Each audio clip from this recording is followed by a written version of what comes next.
September 7th, 2023, right here in Lagos, Nigeria. Good morning, good evening, wherever in the world you're watching from. It's Business Morning, live from Channels HQ. Let's kick off with the markets. Now, let's see what's happening with oil prices. Edged higher today after industry data showed U.S. crude oil inventories were expected to have fallen last week, signaling tightening supplies on top of extended production cuts in Saudi Arabia and Russia. The U.S. crude oil inventories were projected to fall by 5.5 million barrels in the week ending September 1st, according to market sources citing American Petroleum Institute figures. That was released after the market's settlement. Brent crude futures edged up 12 cents to $90.72 a barrel, while U.S. WTI crude futures that gained 11 cents to $87.65 a barrel. We'll drill down on what to expect in the oil market to close the weekend into next week.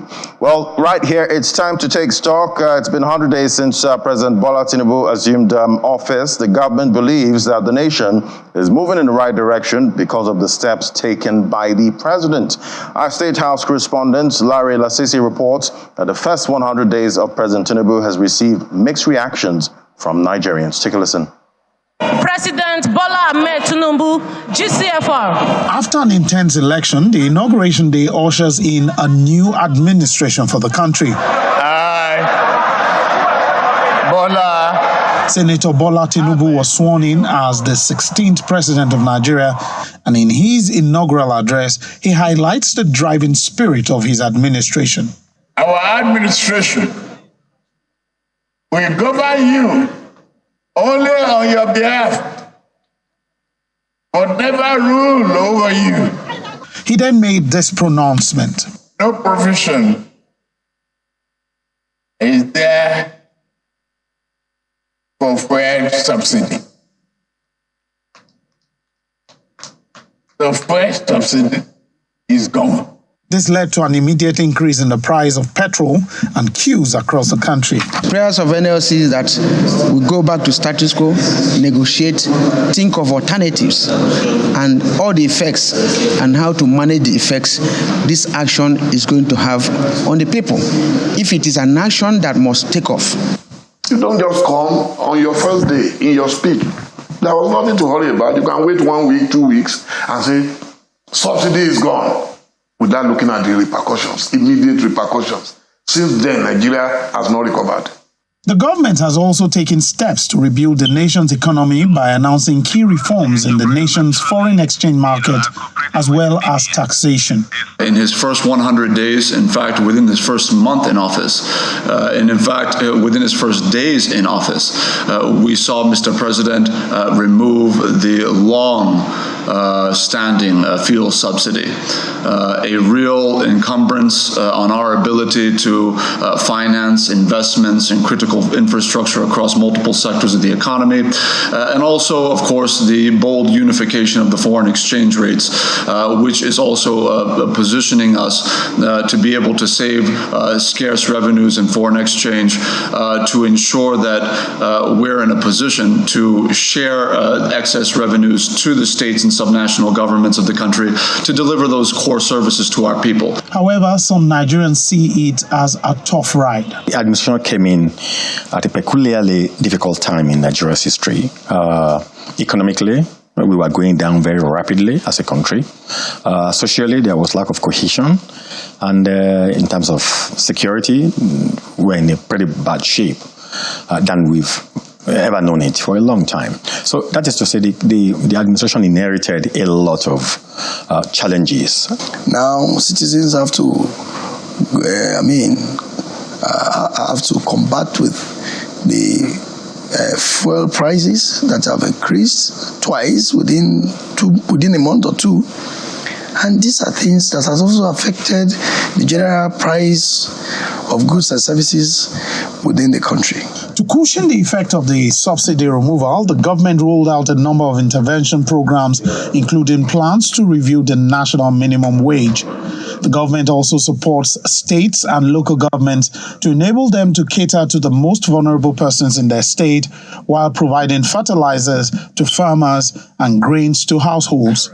There's also a plan to transfer cash to low-income earners. These bold economic reforms that are backed by almost consensus opinion, both within the country and outside of the country, that are the right steps for the future of our economy and the future of our people, come with short-term pains. We are acutely aware of the fact that food prices are rising, energy prices are rising, wages are stagnating. There are serious challenges confronting our families in the country, which is why Mr. President spends every waking day, morning to night, thinking of how he's going to swiftly implement the solutions he's brought to bear.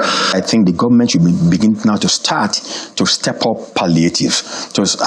In some situations, we'll have thought the palliatives will come first.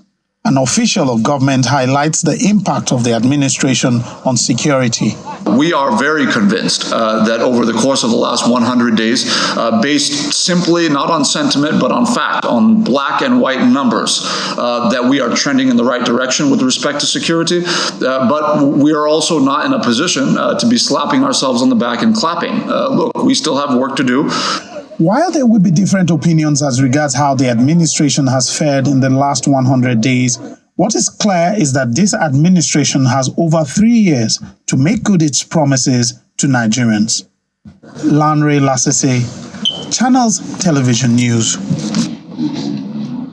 All right, now we see worker unions showing their displeasure with the Tinubu-led government, which is in 100 days now in office. The Nigeria Labour Congress did carry out the planned 2-day warning strike over the failure of the federal government to address the challenges caused by the removal of fuel subsidy. But now workers have been instructed to get back to work. So let's take stock here with Mr. Oyodiji Onibogi, Managing Partner, Escrow Wealth Investment, joining me right here in the studio. Great to see you. Great to have you. Good morning. Same here. Good morning. And shall we say happy 100 days at this point? Well, it's happy 100 days after we had the president. Exactly. So let's take stock now. The government is saying they're on the right track at this time. We've heard the comments that the government inherited a bad economy. How are you seeing all of this, and how have you seen President Tinubu's first 100 days? The government cannot judge themselves. It's very wrong. Right. But from my own perspective, I think they're on the right track. In as much as we're all feeling it, because while the petrol subsidy was removed, everybody suffered the transportation-wise, food-wise, health-wise, even school fees. People just gotten back to school now, and school fee from 150,000 goes to as high as 300. So that means everything has doubled or sometimes tripled. We all have to bear it, because just like you rightly said, this country has been in degeneration for a while. While other countries were progressing, as in they were moving forward, we were doing backslide. I remember those times we were young, we were doing backsliding. Now, but as a people, since from my own perspective, the administration is a good direction. What we just need to do is for Nigerians to know that in the next 1-2 years, it will not just be business as usual. Everybody needs to cut their coat, not according to their size, but according to the cloth. According to the cloth. You need to sew. But your size might be but just like me, you know, I'm on the big side. Right. That doesn't mean like if I do 2 yards, it won't be as if somebody that is on the smaller side. Right. So psychologically, we all need to know that we have to be ready to bear the brunt for a while. At the end of the day, I'm not saying the long run, because the long run might take 10 years. Some people will not be available. But in the shortest medium term, the country will have to turn around. It will take a while. When I say a while, it might just be within this Tinubu's 4 years. Probably just going to set things right. Then from there, the country will have a better perspective. Because I remember what Tinubu said at the MBA conference. He said, MBA conference that was held 1-2 weeks ago. He said, how can a country be using 90% of their revenue to pay debt? So right. You only 10% to survive. So then we are going to kill ourselves. Because we need to plan not just for us that we are living, for our generation unborn. As a people, that's what we need to plan ahead for. And I think this government, they are working in line with that. They're not just thinking for people alive, but thinking for people yet unborn. All right, I'm talking about being on the right track at this point. Do you think we got on the right track too soon at this point, taking off fuel subsidy and unifying exchange rates? Is this something that should have been, done in different stages, or because right now we're trying to get a soft landing for Nigerians at this point? Is there a better way this could have been done? Well, I can say all deaths. If you die using the car, you take poison, another means is death. Either we like it or not, the country has been bad in the last 20, 30, 40 years. What Tinubu did by introducing it, we might say, well, is injurious, but it's something that we need to do to be on the right track. Because a lot of people are benefiting from both the fuel subsidy, which was not removed, and from the FX issue. A lot of people are just becoming billionaires. So the government needs to re-regulate all those, and so that everybody will have benefit in the long run. The only thing I'm just thinking of is this government. I just pray that the politicians, the core civil servants, because before you have a minister, the permanent secretary, there are DGs, they're the ones that understand how it works. I pray they will make them work. And yesterday we got the judgment for the presidential election petition tribunal there. Looking at how it went out yesterday, and definitely foreign investors are watching, investors right here are also watching. Do you think now that we have that judgment, everything is okay, investors will be at ease at this point? Well, after yesterday's judgment, the three main political parties that went to court, they were fined. You remember? And they've been given 48 hours to pay their fine. To me, if paying those fines will make them to say, oh, we've lost, then let's say. If not, if they say they want to still move the case to other places, that will make investors to still be scary. They want to wait till the end of the whole issue. But if the three key parties, right, they've agreed and they've accepted, then that investment will come into Nigeria, because people will like, we now know that it's Tinubu that is there, and we know that this man has a direction, he has a vision. Let's key into the vision. You will remember that the same yesterday, while they were having that, the judges did that. I think I watched it from 10 to like 6, and they never finished it. I think they finished much later. That means they sat down there for over 12 hours. That was a long sitting. Yeah, that was a long sitting. And everybody falling asleep. So what it shows is that I don't think they want to go through that route again to go to the next, if they want to go to court. I don't think people are ready to do that. So let's just pray that if everybody died the case down the way it is, then foreign direct investments will be ready to come to Nigeria, because there's a vision. And just like I said, yesterday, Tinubu was in India, right, while all these were being going on in Nigeria. I mean, see someone that has a vision. If he doesn't have a vision, he will stay back home and be watching and be feeling that, well, am I sure I'm the winner? But to him, I win, I don't win, let me continue moving, because I have a job. And if what happened yesterday is anything to go by, he did get some investment pledges. Yes, in India. India. Yeah. So quite interesting though, but seeing that at this point, is that a cue of things to come? No, see, if you know Tinubu is highly cerebral. Tinubu is someone that when he talks to other presidents or other people that are businessmen, you want to go with his way. He knows how to convince you because he understands the economy. We need somebody like him in key positions. As a president, you must understand the economy. It does not mean you will run it, but when you understand. So nothing they bring to your table, you have an idea, and that's what we need.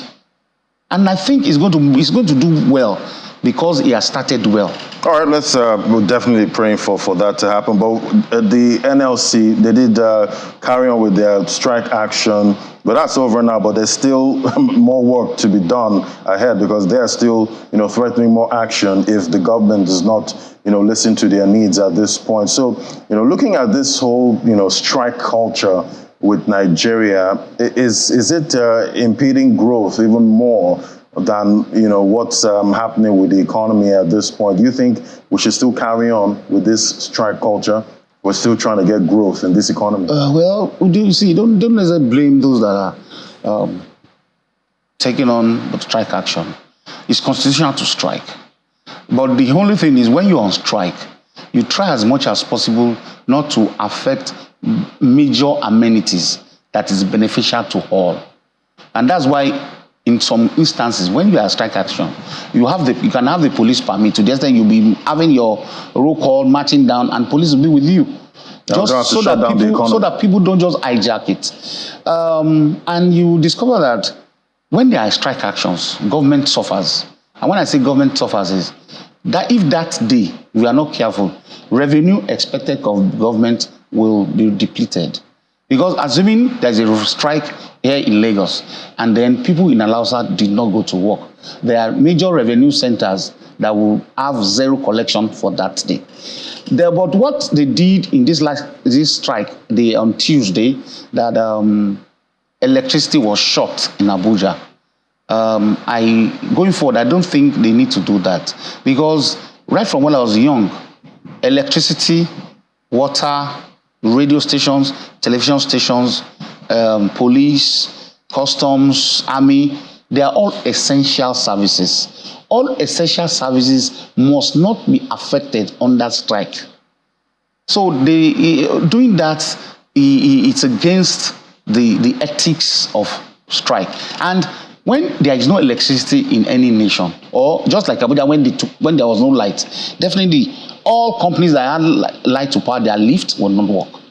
Hospitals that normally they bank on NEPA, they bank on the Abuja distribution company, they will not work. So a lot of things will be affected. Right. In as much as we are trying to say we don't like this, we don't need to disrupt the economy because we are the one that will feel the brunt. So definitely we have to find another balance. Yeah, balance at this point. Exactly. All right. Well, for 100 days gone, we're looking forward to other days at this point. Probably 365, which is exactly. So, what do you see going forward? Before I let you go. Well, in all honesty, President Tinubu cannot do it alone. Right. So all his lieutenants, the ministers, senators, all the people that are in his purview, I think it's time that everybody is to do the right thing. We expect they have put the round peg in the round hole, not the square peg in the round hole. So psychologically, if everybody works right, then the jersey that will give it to you to play, contribute your quota, so that the team, as a team, they can win. Right. Teamwork. Yeah. Teamwork at this point. Thank you so much, Mr. Ayodeji Onigbogi, Managing Partner, Escrow Wealth Investment. Thank you so much for coming today. It's my pleasure being here. Thank you. All right, well, we'll take a break now. When we come back, we'll take a look at what's happening in the pension industry. That's in a moment. Do stay with us. This is Business Morning.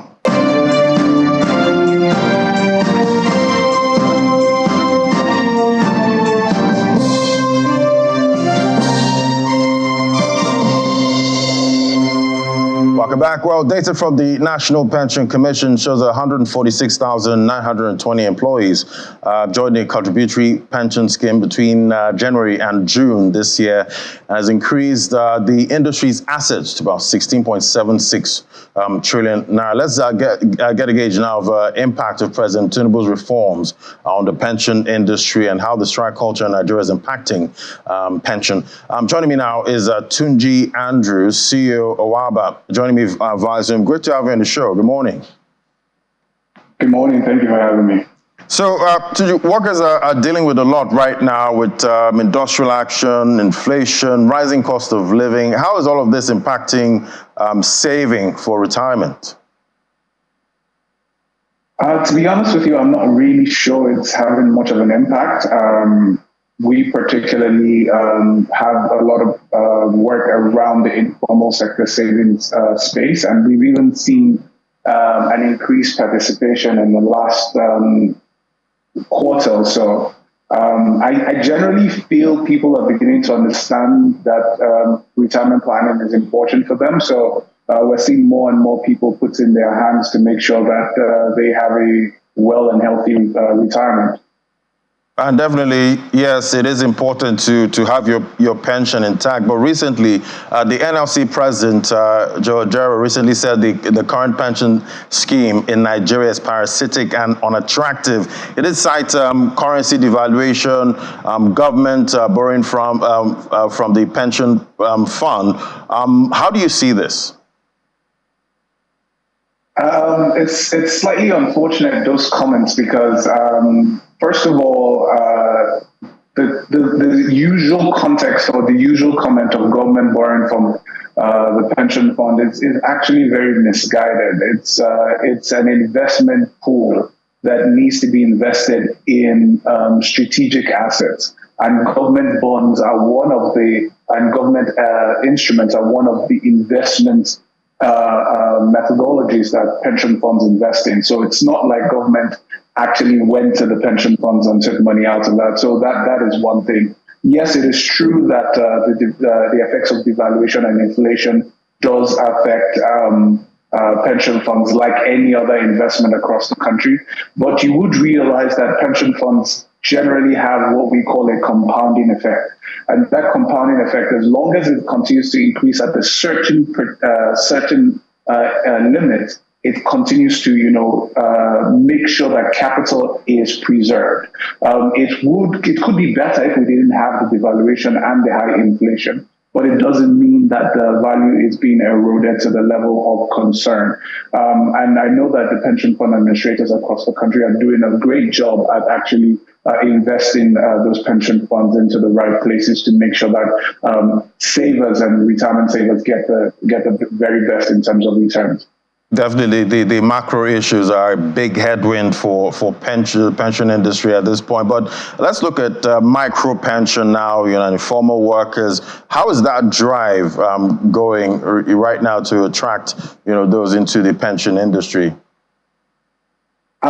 So I remember when I was on your show last year, and the numbers at that time were good, were decent, but we've seen a lot more in terms of people being interested in saving towards their retirement. Not only do we see that, we're now seeing increased participation in actual funding of their retirement savings accounts. When we, my company started, with work with this space, we generally expected that what we're going to see from people saving towards their retirement was going to be things like, 2,000, 1,000 naira. But, we're seeing things like people saving up to 100,000 naira every month, people saving 1 million naira every month towards their retirement. And it generally tends to encourage you that, not only do people actually see the value, it also gives you the encouragement that people actually trust the system, and they're putting and backing it not only with their votes in terms of being part of it, but also actually putting their money towards that retirement future. And what are we seeing in the industry now, looking at technology, innovation, and AI? Is it playing any critical role at this point? So yes, it is. Just like any other industry across the country, players like us who are, technology assistants to the industry, generally deploying all sorts of technology to ensure that, customers are able to get access to saving or get access to signing up wherever they may be. So for instance, a company like us is making sure that you're able to go to the nearest POS terminal around you and be able to save towards your retirement. You could go to an ATM machine and basically be able to save towards your retirement. We're trying to make sure that wherever you might be, you are able to save towards your retirement. And it excites us. But that is not even where the place it stops. It's also the considerations around, deploying new technology, as you just said, like blockchain and, things like Web3, to be able to make sure that customers have a robust engagement with how they reach out to their retirement savings. So yes, that is beginning, and we'll probably see a lot more in the coming months and the coming years. But yes, I can assure you that, this time next year, you'll really be surprised at some of the innovation that will be popping up in the industry. Yeah, definitely looking forward to that. But, the macro issues are definitely with us right now. How do you think the pension industry in Nigeria can hedge against the current macro issues bedeviling the economy right now? To begin with, pension fund administrators in the country have some of the very finest in terms of investment officers, the chief investment officers who work with them. And they are very seasoned, years and decades of experience in terms of how to best invest your capital. But I also do know, I mean, you hear those rumors here and there that the Regulatory Commission is also looking at ways to be able to expand how you can get better returns. And those conversations continue to be ongoing. But of course, like I said, they are rumors. But, the general thought is I would trust the investment officers. They've done fantastic up until now. You can look at the total asset base that is in the pension industry as of today, the growth this has had, and the growth it had from when it began. And you can only look into the future to see what is possible. Everybody, there was a couple of months ago where there were stakeholder meetings with the real estate industry to see what that can pretend towards returns on investment. So I think that there is nothing to be worried about. You have the very best hands, managing your money. So all you have to do is just, continue to save and, basically look forward to a good and healthy retirement. Right, good and healthy retirement. We're all looking forward to that. Thank you so much, Tunji Andrews, our CEO of Owaba. Always great having your perspective on the show. Thank you. Thank you for having me. All right, take a quick break now. When we come back, Commodities Market Update is next. Do stay with us.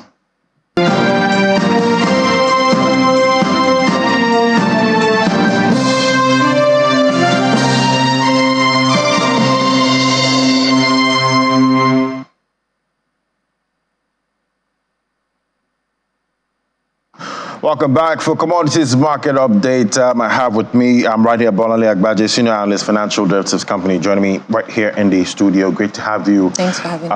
Bolanle, so yeah, we have it. The Election Tribunal, they upheld APC's victory in the election. How you seen, proceedings? We don't see any impact of that because I guess most analysts expected that they would maintain status quo in terms of like who's running the country. It was clear that there wasn't enough evidence to change that decision. So I guess this has already been priced in. I'm sure you did. There was no impact on stock markets. There was no impact.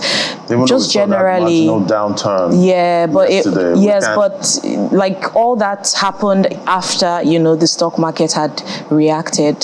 So there was just no impact generally, and the only good thing we can take from it is now we can move on finally from this whole politics situation and get back to the economics and focus on what we're expected to do to move the economy needs a lot of attention. A lot of attention. It doesn't need to be distracted by the politics. We've had the season for the political situation, which also affected the economy. So it's a bit unfair that this has dragged for so long. But right now it's over. Get back to the economics, and everyone that is in the position of power needs to just figure out what they need to do. Talking about figuring out, we're definitely looking for that soft landing, for the Nigerian economy. Yes. The year is almost over. Nothing is happening this year. We have to be very realistic. So we should look away from this year. Right. Hopefully, policies implemented this year hopefully should start having some sort of impact, positive impact next year. And although some of those policies would take some time generally, but we were putting our minds to what would happen next year in terms of new policies that would be implemented as well, and the results from the current ones that we're seeing. Definitely looking out for that. So oil market now, we've seen prices. Brent, that was about $90. Yes, we expected that, yes. And we do hope that it pushes towards the $100 per barrel just to offset our low production that we have at the moment. So, there are two sides to the coin. We'll definitely feel the impact on, our fuel prices, pump prices. But all in all, it's a welcome, price for us. We've not seen this in a while, and it's good that that's happening. Although looking at the market and just analyzing it, I don't see it gets into 100 anytime soon, because some analysts expect that, this 90 that it's currently at, it would destroy demand even further. China is not, looking good in terms of increasing demand, and then you're going to be losing demand from even other sides. And particularly in the US, you're seeing drawdown in output. I think the API reported a 5.5 million barrels per day drawdown in output, US output, and the EIA is supposed to release its report today, and that's supposed to even decline even further by 2.2 million barrels per day. day. So I know that the Fed is probably going to be looking at this because they're looking at, tackling inflation, and I'm sure they're expected to increase rates as a result, just to make sure that those high prices are not, felt in the economy so much. So talking about that $100 mark is looking like a psychological point at this point. Are we going to hit it this year?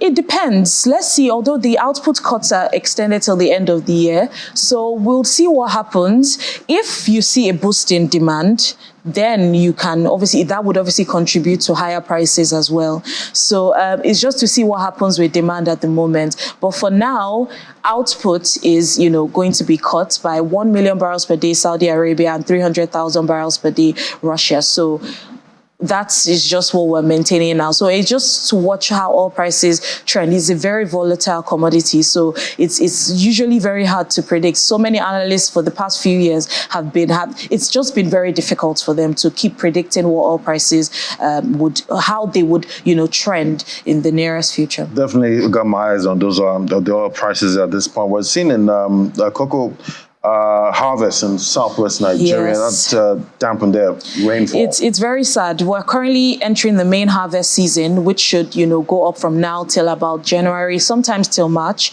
And some farmers are complaining from the southwest region, which accounts for about 70% of Nigeria's total cocoa production. So it's not really great. They complain about rainfall now, which is expected. Well, the fact that the sunny season is actually expected to dry out, those cocoa pods that they're harvesting. And if that doesn't happen, you're seeing a lot of wasted, cocoa beans because of mold infestation and all of that. But it still draws back to our lack of technology in some of our farming procedures. Normally, the alternative will be like artificial drying in regions like where we are, and that's not the case. In many regions, although you have cases where, in Ghana, Ivory Coast, they complain about, heavy rainfall that affects, their yields, but I'm sure they still have, some ways to circumvent that for some of the beans, so they don't lose out on so much. But in Nigeria, I don't think we have that. You do have ovens that dry out those beans, and so right now we don't expect to benefit from the high prices of cocoa. Cocoa is currently almost at 3,700, which is great. But hopefully, the very high prices would offset, what we're seeing with the low yields at the moment. Farmers' income as well would be affected, but it's just what it is at the moment. All right, let's look at the currency market now. We see the Naira there depreciated by about 0.64%. Yeah. In the parallel market. How are you seeing the Naira ending the week against the dollar? We hope it doesn't get to that 1,000 mark, but right now you're still seeing that pressure with increasing demand and obviously blocked funds as well, which is also stopping investors from coming in. And the CBN is promising to offset some of that. Yes, so those policies, like I mentioned, I don't think it's something that would be, entering the economy so quick. They're obviously mentioning some of those policies and ideas just to ease out tension, but I'm sure they're taking their time to watch how they can actually solve this problem. But we don't expect, significant appreciation anytime soon, even till the end of the year, because, that December demand, you're not seeing a lot of people bringing in funds the way we usually see in December. So we don't expect, the Naira to appreciate so much, not even getting to that 700 mark. If it does, welcomed. But fantastic. We'll definitely love that. Yes, exactly. That price. All right, always great having your perspective. Bolanle Agbaje, Senior Analyst, Financial Derivatives Company. Thank you so much. Thank you for having me. All right, we'll take a quick moment now. Just stay with us. All right, let's hit the markets now. We have Anete added with the details. Anete, great to have you. So, marginal. Good morning, Laddie. Good morning. Marginal. The morning after the Pepsi judgment. Exactly, yeah. The morning after. And we saw that marginal decline. Some say it's because of the tribunal. No. Let's correct that notion. It's not because of the judgment. The judgment has nothing to do with the market's performance. Initially, before that, we saw a very slim gain recorded on Tuesday. It was 0.08%, and of course, we had already anticipated that the market, which has hit historical highs, which started the week above 68,000 points. And of course, if you're an investor there, you definitely would want to take profits. So it's just a profit taking. And of course, it was a mild profit taking. Mild. When you take it, yeah. Nothing to see there. No, Right. not for the judgment. So now for midweek trading session, where Thursday, this is midweek trading session, and I must say thanks to our graphics department for the new graphic slide that we have here. You can see on your board that we have a new graphic slide. Now for the market, we see a 0.07% pullback at the close of Wednesday's trading session, 0.07%, but still comfortable in the 68,000 points. Intraday trading, yeah, the market was oscillating, but still within the 68,000 points. And at the end of the day, profit taking, no thanks to the consumer goods counter, which was down by about 0.82% at the close of midweek trading session, and resulting to about that 26.49 billion naira loss, which is approximately 27 billion naira loss, but still comfortable at 37 trillion naira. Let's move over to the sectoral performance. There you see there, the greens were evident across the banking counter, the industrial goods counter, as well as the insurance counter, while the oil and gas has remained unchanged for about 3 trading sessions within the week. Now, like I mentioned earlier, the consumer goods counter, the likes of Dangote, sugar, and some other key components of that sector were responsible for the 0.82% pullback on that counter. Moving over to the other side of that market, the activity chart, another red picture there, a decline in contrast to what you had on Tuesday, 32.12% pullback on the volume of transactions carried out there, as well as more than 46% and 21.86% for the deals and the value. Now, that's it for that market. We move over to the fixed income market, where we saw bearish sentiment for the markets, for the trading at the FMDQ OTC. This is for the Treasury bills market. Only one deal carried out on the 9th of May 2024 paper, and that's accumulated to about 250 million naira. Moving over to the other side of that market, the bonds market. The bonds market also had a slight, not too much of interesting picture there. But now to give us more picture on the fixed income market, particularly when we had the primary market auction carried out on Wednesday, let's talk to Senator Audu, a fixed income dealer at Access Bank, for more details on that. Thank you for joining us, Senator. Thanks for having me, Anita. Good morning. Now, okay, yeah. Now, yes, of course, we're seeing the fixed income market. The fixed income market has been kind of like in a lull, if I'm to say. And also, we saw the primary market auction. Can you give us more details in this transaction yesterday, as well as the currencies market? So I'll begin with the fixed income market. So yesterday, as you rightly mentioned, there was an NTB auction. The DMO offered 215 billion across the maturities. That's the 91-day, the 182-day, the 364-day maturities. We saw very significant subscription. Although the offer was 214 billion, subscription was over 850 billion. But the DMO stuck to his guns and sold only what was on offer, the amount on offer being 204 billion. We saw a corresponding decline across all stock prices. We saw the 91-day decline from 5.19% to 4.5%. We saw the 182-day decline from 8% to 7%. And we saw a similar drop on the 364-day from 13.97% down to 12.55%. So immediately following that action, we've seen the counterparties who were not as successful at the auction come into the secondary market to try to buy.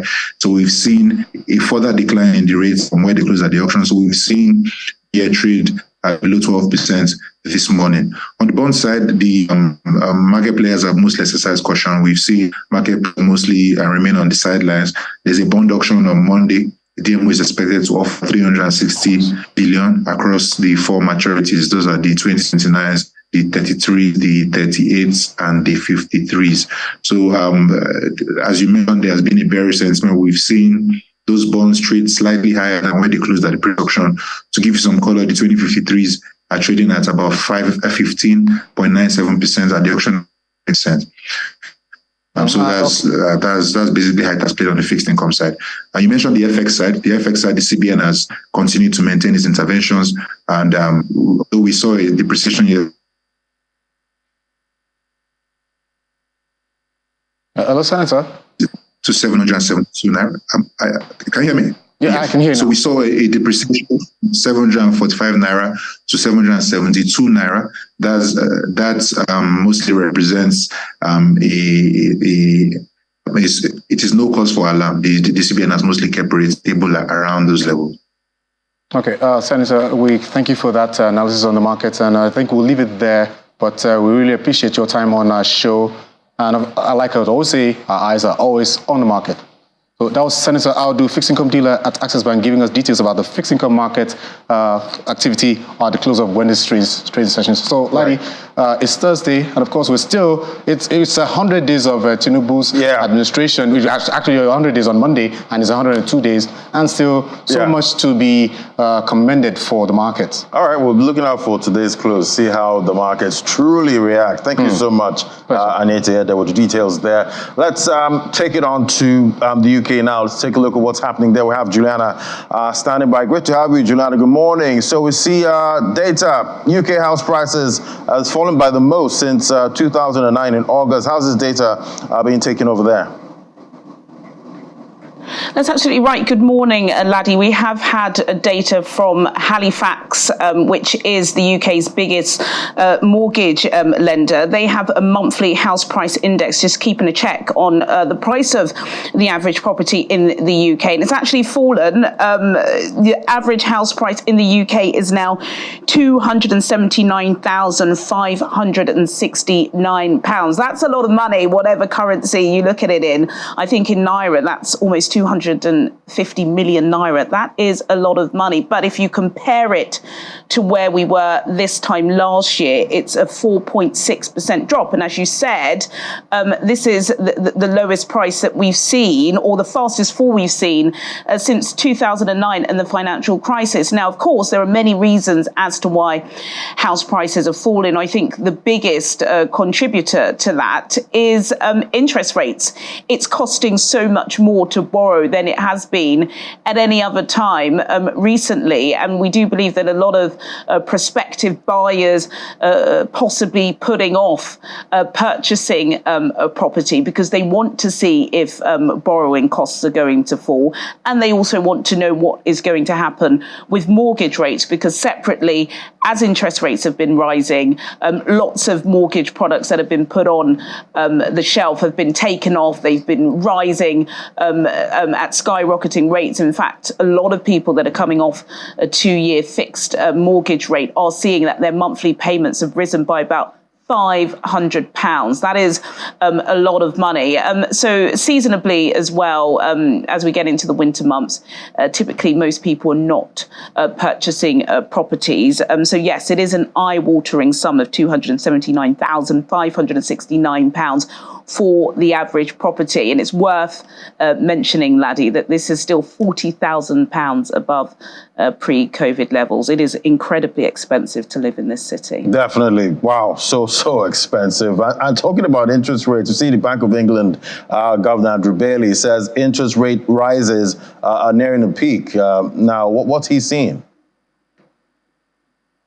Yeah, that's right. He's hinted towards this, and this was all about yesterday. We know that UK government is back in business after a 6-week summer holiday break, and Andrew Bailey, the Bank of England governor, was hauled in front of the Treasury Select Committee yesterday to talk about what's going on with interest rates, because as I've said repeatedly on your show, you know, we were talking at the beginning of the year about inflation. Now there are major concerns about a recession. I believe it was on Tuesday that we got data looking at the PMI services sector, and we know that services contribute 80% to GDP.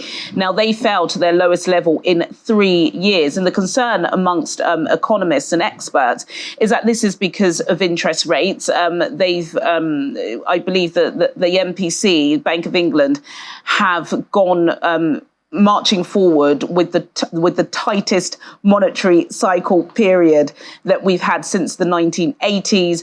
For 14 months in a row, interest rates have risen. They're at 5.25% now. And there is pressure on the bank to stop raising interest rates. Yes, we're doing it because we want to bring down inflation. But there are concerns that perhaps these modelling frameworks that the Bank of England are relying on are just not working.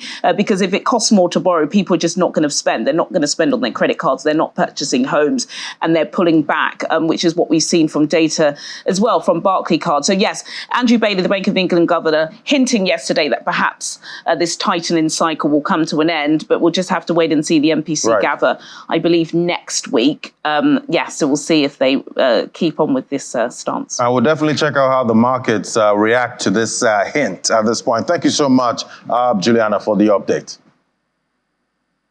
Thank you. All right, now let's take a look at what's happening in other markets. Now we'll see the color in the crypto market. There is green at this point this morning. Green, 25,786 for Bitcoin. Dominant sitting at 46.56 points there. Just some smudges of red with Solana, Doge, and XRP at this point. Let's look at the sentiment right now. 41 points fear. Still fear in the market. Investors are still quite agitated at this point. Then we see the top cryptocurrencies we tracked this morning. 8 a.m. Bitcoin there adding 0.11%, and XRP the opposite there, 0.24%, still at 50 cents. Let's bring in Olumide Additional now, financial market analyst. Olumide, good morning. Good morning, Ladi. Thanks for having me. Yeah, so I see Binance in the news today. See Russian rubles monthly volume on Binance there dropped by 3% in 2 years. And looking at all that's happening with Binance, do you think they can survive this regulatory onslaught? Well, time will tell. That's a very tricky question. But looking at the narrative, one could really say that Binance has been able to wave most of the bullets, from regulatory concerns from Nigeria, United States to European markets really weighed down on the world's largest crypto exchange. But pretty much right now, I think investors are particularly more concerned about what is coming out from China. You could see the reaction about China's iPhone ban, the fact that China's economic growth is not like what it used to be, the fact that China is having deflationary concern has really triggered sell-off among risky assets. So, we were surprised to even be seeing Bitcoin at the lowest level since March. One expert had expected that Bitcoin might be looking at the $20,000 to $22,000 mark. But I think the resistance to stay above the 25,000 really tells you that a lot is in for play. But, there are a lot of things happening in this space right now. We have ETFs spots in play. We look at the fact that NFTs are also trying to gain traction. But, the almighty US Fed also is really what is weighing as we speak, because, the fact that oil prices are at $90 per barrel suggests that interest rates hike might still be on the table, as energy plays a big role in the world's biggest economy. So right now, I think the market is still on the wait and see, but investors are very picky right now. Yeah, quite picky investors. Thank you so much, Olumide. We're looking out for how Bitcoin plays out this weekend. Thank you. Thank you for having me. All right, for the top gainers now, we see Rune is topping the counter, 7.61% up. GMX there, $34.47. It's up 5.77%. It's had a major drop since when it hit about $80 earlier this year. TON, 4.59. Let's look at the top losers this morning now. We see Flare token there topping the counter, 1 cent, down 1.91%. So we're seeing a lean losers counter with Doge getting on there, the king of meme coins, 0.72%, down at 6 cents. So that's how the market is looking this morning. Still fear right there in the crypto market. That's a wrap on the program today. Head on to www.channelstv.com for more updates, and you can find more now you can find us on all social media platforms. Just search for Channels Television. You can also find us on YouTube and watch all of this again. From me and the team right here in Lagos HQ, it's bye for now.